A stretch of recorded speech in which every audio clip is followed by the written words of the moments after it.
All right, let's dive into an idea that is so powerful it could completely change how you think about your health, about aging, and about your metabolism. We're going to be looking at the incredible work of Dr. Gabrielle Lyon to build a new framework for longevity. And here's the thing. It all revolves around one of the most powerful and, honestly, most overlooked organs in your entire body, your muscle. For decades, we've all been told the same story, right? That the key to a long, healthy life is all about managing our fat. You got to lose weight, you got to restrict calories, you got to focus on that number on the scale. But what if that's only half the picture? What if we've been fighting the wrong battle this whole time? So this is the big shift. The old model, the one we all know, it asks, how do I lose fat? But the new model asks a much, much better question. How do I build healthy muscle? And this isn't just about looking good, not at all. This is about re-engineering our metabolic health from the inside out. It's about completely changing our relationship with both food and exercise. And this, right here, this is the core idea. This one sentence from Dr. Lyon just perfectly captures this entire paradigm shift. See, your skeletal muscle isn't just there to move you around. It is your body's command center. It's your metabolic sink. And it is, without a doubt, the single most important organ you have control over if you want a long, vibrant, healthy life. Okay, so here's our game plan. First, we're going to break down why muscle is so critical. Then we'll get into the really important difference between muscle health and muscle size.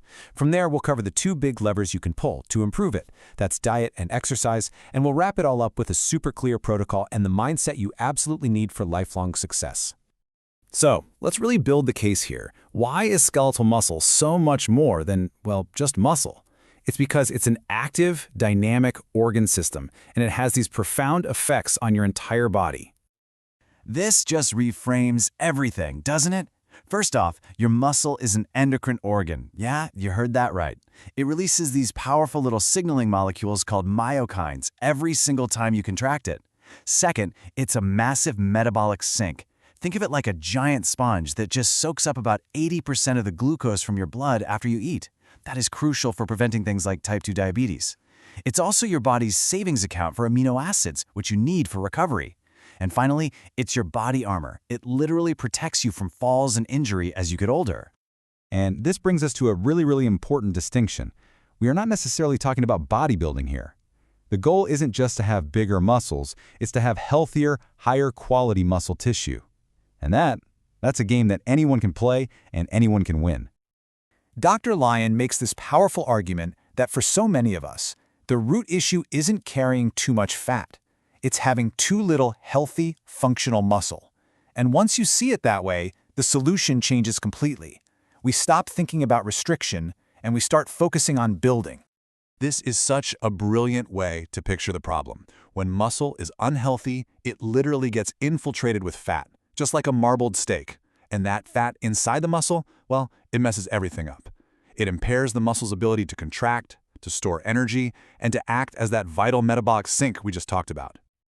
Okay, think of your muscle like a suitcase. When you exercise, you unpack it, you create space. But if you're sedentary and you're constantly eating, that suitcase gets overpacked with stored sugar, also known as glycogen. So the next time you eat a meal, those nutrients, they literally have nowhere to go. They just stay in your bloodstream, which leads to high blood sugar, insulin resistance, and all sorts of metabolic problems. So how do we start to fix this? Well, the first big lever we can pull is diet. And specifically, there's one macronutrient that is absolutely essential for muscle health: protein. Now this is the key. If you want to trigger muscle protein synthesis, which is the actual process of repairing and building healthy muscle, Dr. Lyon's research shows you have to hit a threshold. You need at least 30 grams of high-quality protein in a single meal. Anything less than that, and you just don't flip the switch. And this really puts it all into perspective. Dr. Lyon's protocol recommends about 1 gram of protein per pound of your ideal body weight. Now look at the official RDA. That number is just designed to prevent you from having a deficiency disease. It's the bare minimum to survive. The new protocol, that's designed for optimal health. It's the difference between just surviving and actually thriving. And get this, it's not just about how much protein you eat, it's how you eat it. In a landmark study from Dr. Don Lehman's lab, they had 2 groups eat the exact same number of calories. But the group that front-loaded their protein, making sure to hit that 30-gram-plus threshold at each meal, they lost way more body fat and they held on to more muscle. So how you distribute that protein during the day, it is absolutely key. Okay, On to the second essential lever. If protein provides the building blocks, exercise is the signal. It's the stimulus that tells your body, hey, use those blocks. And when it comes to muscle health, resistance training is simply non-negotiable. This is such a critical point to understand. We tend to think of being sedentary as just neutral, the absence of activity. But it's not.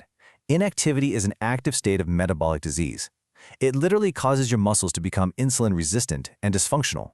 Movement isn't some bonus you add to your day. It's a biological requirement. So where do you start? Well, Dr. Lyon recommends what she calls high ground movements. These are exercises, usually on machines, where your body is really supported.